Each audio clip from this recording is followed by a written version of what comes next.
Bonjour à tous. Dans cette vidéo, nous allons créer les cas de charge appliqués sur la structure. Nous avons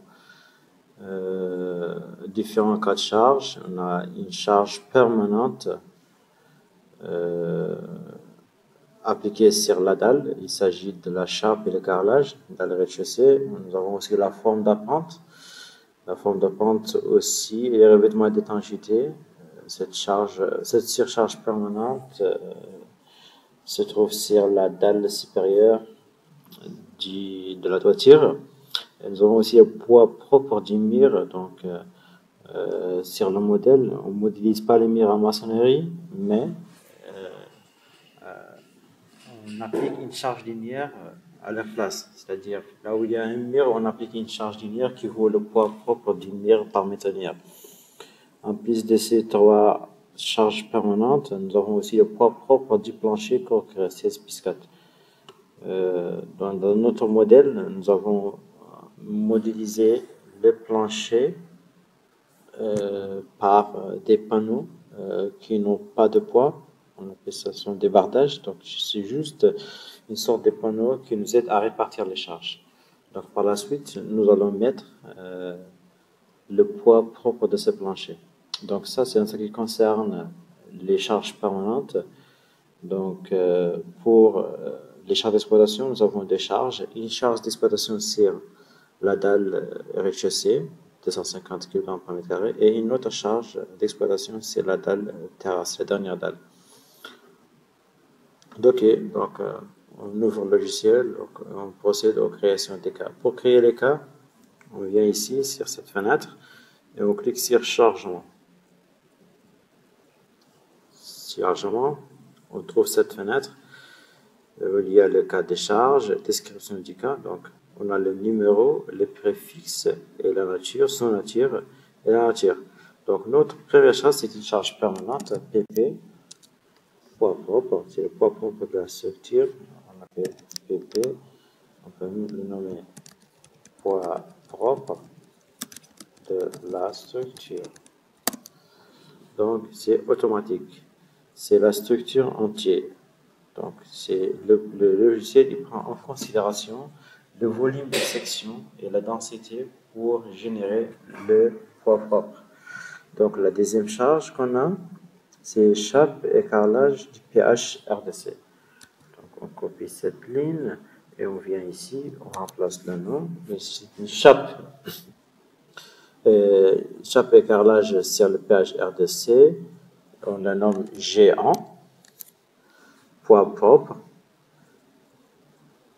et une charge avant cloison, ajouter,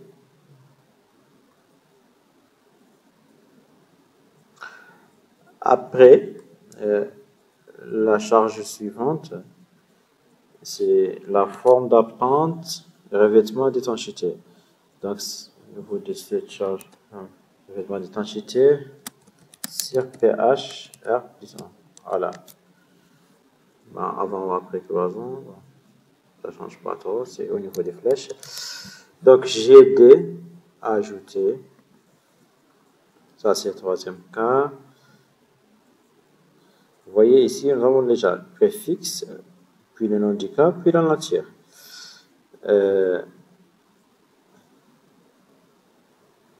Si le poids propre du mur, donc ici c'est G mur, et là,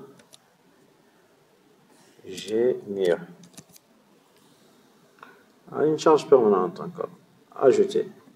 Puis, le poids propre du plancher.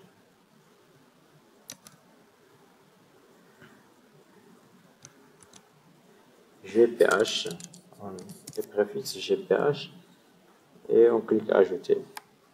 Donc, on a fini les charges permanentes, on passe aux charges d'exploitation. Donc, sur le logiciel, on change la nature. Donc, on remplace, au lieu de charges permanentes, ces charges d'exploitation. Ici, nous avons plusieurs cas d'exploitation, vent, neige, température, etc. Dans notre projet, nous n'avons que deux natures de charges, charges permanentes et charges d'exploitation. Donc, charge d'exploitation, préfixe client, puis le nom, c'est une charge d'exploitation sur le pH rez-de-chaussée, donc 250 kg/h. Pour les valeurs des charges, on les saisit après. Et la deuxième charge, c'est une charge sur la terrasse accessible, Q2. Charge d'exploitation ajoutée. Vous voyez, nous avons ce cas des charges. Première charge, c'est la charge permanente, poids propre de la structure. G1, c'est la chape et carrelage du PHRTC.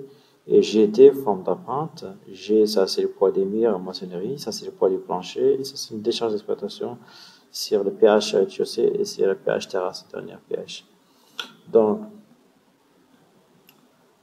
ensuite, donc là on a défini l'ensemble des cas de charge. Donc, on peut passer aux combinaisons manuelles. Donc, dans notre projet, nous avons deux combinaisons, une combinaison à l'état limite ultime et une combinaison à l'état limite de service. Pour la combinaison à l'état limite ultime, on note le nom de la combinaison. Ensuite, ici, on commence à créer la combinaison, c'est-à-dire les relations entre les cas de charge suivant les coefficients. Donc, ça, c'est les coefficients de pondération pour chaque cas de charge. Pour le poids propre, par exemple, il s'agit d'une charge permanente, donc c'est 1,35. 1,35. Donc pour chaque cas, on affecte son coefficient de charge. Bon, vu qu'il s'agit, ces cas de charge sont des charges permanentes, donc on a le même coefficient. Donc on peut les sélectionner en appuyant sur CTRL et puis on clique sur flèche pour les passer dans l'autre case. Donc ici, on a des charges permanentes avec un coefficient de 1,35. Pour les charges d'exploitation, c'est 1,5. Et on peut cliquer sur CTRL et puis sélectionner ces deux cas de charge, cliquer sur flèche pour avoir la charge d'exploitation multipliée par 1,5. Donc ici, nous avons une combinaison à l'état limite ultime dont les charges permanentes multipliées par 1,35 et les charges d'exploitation multipliées par 1,5. Donc on clique appliquer et nouvelle pour créer la deuxième combinaison à l'état limite de service LS. Et à l'état de service, on a toutes les charges non pondérées, c'est-à-dire on va multiplier tous les cas des charges par 1. Bon, bien sûr,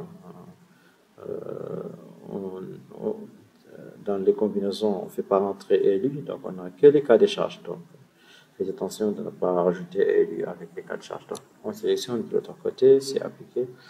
Voilà, donc ici, dans cette case, nous avons les cas des charges et les deux combinaisons. Voilà.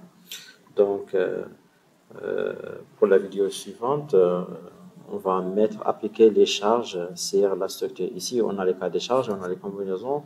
Donc, il nous reste à définir les charges sur la dalle, sur les longrines et sur les poutres. Voilà, merci.